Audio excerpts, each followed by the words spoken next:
Hello there everybody and welcome to another Q&A. Now as you probably heard from, well if you haven't you can go watch last week's Q&A, but in the end of the last Q&A I kind of mentioned that I got a question from a viewer here called Jay, and it's kind of almost a bigger topic. It needs kind of its own separate Q&A, hence this video here. So let me go up here and pull up the question because he actually sent me it in an email, but then I kind of got a little bit more information from him later on when I was talking to him on social media. I can't remember where it was, but yeah, speaking of social media, all the links are down below. So if you want to follow me and talk to me and things like that, do that. So here we go. I've got the email here. It's a nice long email, basically thanking me about a whole lot of other stuff. No need to say any of that stuff here. But okay, so next question. As you're aware, I recently bought the Canon 5D Mark III, but apart from my iPad, I have no means of editing for the images from my 5D and my GoPro 3. So my question is, what MacBook Pro should I buy? I know there are a couple models, but the technical specs throw me a little bit, if I've got to be honest. And that is a big question. And first things first, I have to say is, wow, you are taking your pictures on your 5D3 and then you're editing them on your iPad. Now, I actually found out a little bit about Jay's workflow, just so for you guys at home who are not Jay, you can learn a little bit more about what he's doing. Basically what he's doing is shooting everything on a little SD card, which is why he asked me about the iFi cards. So everything's kind of making a lot more sense. Now all these questions are coming through and it's actually come to this point. It's like, oh, that's why he's asking about iFi cards. So he's shooting them all on an SD card, and then he's getting, I don't know if he's using Apple's proper camera card reader thing you can get, which plugs into your iPad, and then you can put your SD card into that, and then you can start editing your pictures from there. I have no idea what tools you're using to edit your pictures with. I have to assume it's crud, I can't remember the name. It's not Photo. I have a feeling I know the app. I can't remember what it's called. Lower third. I resort to lower third on everything that I can't remember, so I'll lower third that and put it in the description below. I used that actually at one point when, as I was doing like you, I was just trying to mess around and edit pictures on my iPad rather than go on my laptop. Now, your question about what MacBook Pro should I buy? Well, if you don't have any form of desktop to edit any images, that's a surprise to me. If you just have like a desktop or like a family computer or something, and your wife will let you put, your pictures on there and you can get Lightroom or something, then do that. You don't need to buy a MacBook Pro. You don't need to do all that kind of stuff. The reason I have a MacBook Pro is because I travel a lot and I need a laptop to kind of just get around all the time. But let's have a quick think. I genuinely don't think you need a Mac.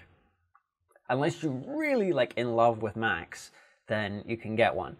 My only issue is that I did briefly look at the model ranges that Apple do now for the MacBook Pros, and it's more different than the one I have, because the one I actually got, I've got the last versions of the MacBook 15-inch Pros that had proper hard drives in them. When this model came out, I'm pointing here because it's off camera. It's behind the screen. But that is the last laptops that they did with actual physical hard drives inside them. But this was also introduced at the same time as the Retina. So this is, I don't know what gen this is, but it's a couple years old now at this point. It's at least 2 years old. But I took that hard drive out and I immediately swapped it for a solid state drive. So I effectively have flash memory, but it's replaceable. The only personal issue I have is with these MacBook Retinas is that they're built-in flash memory on the motherboard. As far as I remember, they're built in and you can't replace it, you can't change it. If it's stuffed or you want to expand it, you can't. You're buggered at that point. That is my main issue with it. And you probably don't need a MacBook Pro that level, unless you're doing heavy editing. Like me, I do a lot of really big edits. I'm doing a lot of HDR stuff, so I need a lot of power. That's why I've got 16 gigs of RAM in it. That's why I've got a solid state drive, so I can just power through everything. You could probably get away with a MacBook Air, but unless you're desperate to go for a Mac, just go for another laptop, go for an Acer. I've used Acers, I've used Asus laptops before. Your only problem is you're going to be using Windows 8. I've heard it's cool. but it's a little clunky around the edges. But my honest opinion on this is really just get something else other than your iPad, because you have to kind of think you have to think about this in a bit more of a special way. Special way, that sounds really stupid, but you've got a 5D3. That's one of the best cameras it can make, apart from, you know, the 1DX, but it's up there. A lot of big pros use the 5D3, and the reason I went to it is because, and I've said this before in other videos, is that it's got a lot of raw data in it. Like in the raw file itself, there's a lot of information there. The sensor is really good in the 5D3, and what you're doing is you're then putting that in an iPad which can't read the full spectrum of raw images. I'm 90% sure that iPads can't actually properly read raw files, like standard raw files. It might be able to open them, but as soon as you may even be able to put them inside the iPad, it might be able to read, you know, .cr2 files, which is the file format for Canons. As soon as you bring that into any other piece of software, it's not going to work. Or if it will be like 8-bit rather than 16-bit color spectrum that it'll be working in. So I would just recommend getting anything. I know it's cool to be editing on your iPad, and maybe you're doing it out of necessity. I have a feeling it's out of necessity because you say you don't have a computer to do it with. But really, just get it off the iPad and go onto something, because the iPad's cool, but it just doesn't have it probably does have the processing power, I'll be fair. The newer ones are pretty powerful. But it's not, well, for one, the software isn't as great you can get on the iPad. It's getting there, but it's not there. I mean, we have Lightroom for iPad, but that's not really true separate Lightroom on an iPad. That is, it's integrated with your desktop version of Lightroom, and I don't think you can just use the Lightroom app separately. You might be able to import images, actually. That may be the way you're doing it, I don't know. Like, if you don't want to buy a computer just yet, look at getting Lightroom, but I have a feeling you actually... See, this is the thing, you can tell right now for the last couple of minutes I've been like umming and ahhing and thinking about this. It's because it's not a very seamless process. It's very clunky using an iPad. So I would just recommend not doing it and just getting a laptop.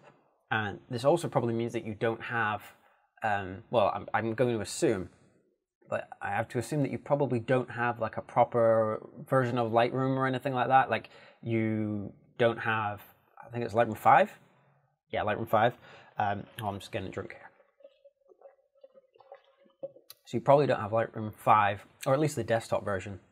And you certainly won't have Photoshop at all, I don't think. And of course, we're now on Creative Cloud. And I was talking to someone about this very recently. Adobe is still doing the Photographer's Bundle, which is basically Lightroom, Photoshop CC, Creative Cloud Online Storage. I have a feeling it's 10 gigs worth or something. It may be 20, I'm not sure. And a Behance profile, a Behance Pro profile. Basically, these last two things, you don't need it. It's Photoshop and Lightroom are the two things you're concerned with. And of course, you're going to get constant updates, especially with Photoshop. And we've got a new, in 4 days from now, I'm recording this on Saturday the 14th. It's hopefully going to go up in a couple of days. And on the 18th, Adobe's got this big Creative Cloud conference announcement thing. I'm not even sure what it is, but basically they're just going to be announcing a whole bunch of new features. I do know that they're launching a whole bunch of new features for Photoshop, Lightroom, I have to assume maybe Lightroom, and basically the whole Creative Suite is getting updates, because we're in Creative Cloud mode now, where, you know, every couple of weeks or every month or so we're getting a new update, rather than, you know, the 2-year cycle that we used to get between programs here. So I'm at 10 minutes. I'm just having a quick check, sorry. And yeah, the photography bundle, the photographer's bundle is Lightroom and Photoshop. That's basically what you want. And it's $10 a month. That's if you, and now it's $10 a month if you have previously owned any version of Photoshop or Lightroom, I think. And it goes back to Photoshop CS3. I'd have to double check on that. But basically, if you've ever owned any previous versions, it's cheap. And even if you haven't, it's still pretty cheap. Actually, is it $10? You know what? We're gonna do some live Googling right now. I'm just gonna have a quick look. Photographers Bundle. Adobe. There you go. So I want to have a quick look here. Yeah, Creative Cloud, Adobe Creative Cloud for photographers. I'll tell you what, I'll put this link in the description below as well. Okay, now it thinks I'm in Hong Kong, so great, that's really useful to me. Jay, I have a feeling you're in the UK, so I'm going to do this for UK peoples. If I can just find it quickly here. And I have a feeling it's $10 in the US, but it's probably £10 in the UK. Okay, yeah, now you've taken me to there. That's not very useful. Okay, here we go. Right, sorry, I'm just doing some very quick Googling. This is going to be really awkward right now.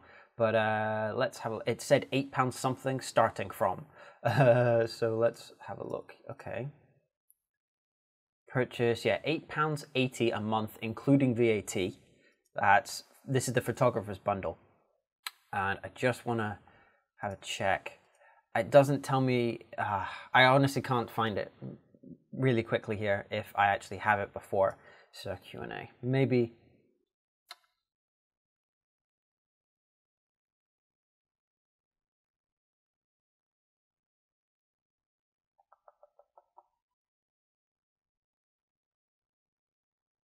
Okay, you know what? I can't find it. I'll put it in the description below if you do need it or not.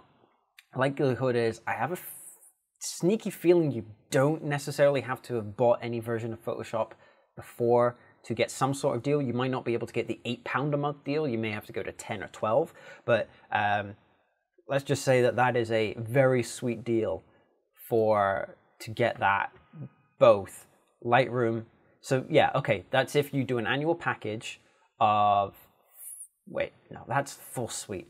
Stupid thing. I hate, okay, Adobe, your pricing is weird on your site. It's hard to find information properly. Like, you know this, Adobe knows this. I have a pet peeve with this. But even if it's not, you can't get the £8.80 a month or a month deal, it may be £12 a month, I don't know. But let's just say it's really cheap, like it's a lot cheaper it would be than if you were to buy them separately, you know, every year or two. With all the upgrades that they used to do. And it's constantly updating. It's a great system. I love the Creative Cloud. I know people hate it. Don't bash me in the comments about Adobe Creative Cloud. I'm sick of it. I had enough abuse when it first came out and I was one of the supporters of it. So deal with it, but that would be my recommendation to you, Jay, is to just go find a laptop that you think is powerful enough. In terms of like specs off the top of my head, unless you're going to be really, really insano in terms of power, most laptops come with like, what, 4 gigs of RAM right now? That's probably going to be okay. If you're a little hesitant that 4 gig might not be enough, go up to 8. 8 and then you'll be probably totally fine. If you can get a laptop that's got a proper graphics card in it rather than built in, like, rather onboard graphics kind of thing, I would recommend getting something like that. Any of the new Core i7s, Core i5, I think Haswell, the Haswell versions are the latest chips. But I have a feeling there's going to be a new chipset coming out soon, next year or so. I'm not super hyped up on tech right now in terms of laptop stuff because I'm pretty much set with what I've got right now. But mostly any laptops you're going to go into a store and look at, you're probably going to, let's put it this way, you're going to be better off buying a laptop from a store in terms of what power and spec it has than using your iPad. It's just going to be flat out better. That's just the way it is. It's just going to be better. So that would be my recommendations to you, Jay, is to just get a laptop that you're happy with and you're comfortable with, and you can do proper editing with it, and you can really edit your raw files to the fullest extent from your Canon, because there's no point in spending all that money and kind of wasting it on editing on an iPad. But a good thing actually about this Creative Cloud thing, to get back to it very quickly, with your subscription to the Photographer's Bundle, you also get access to Adobe's Lightroom Mobile, which is the mobile version of Lightroom that you can use, which means you can use the full editing suite inside Lightroom, but then it's linked back to your desktop version of Lightroom. It's a very cool system. I'm not going to go into it.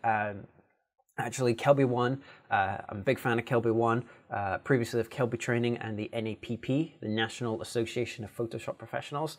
They did a very cool learning center, which I have a feeling is still free if you go online. I'll put a link in the description below to that learning center, hopefully if it's still available. And that will basically show you what Lightroom Mobile is, how to use it, what the best practices to do it with. It's a very cool system, so if you do like editing on your iPad J, then you'll still be able to do that.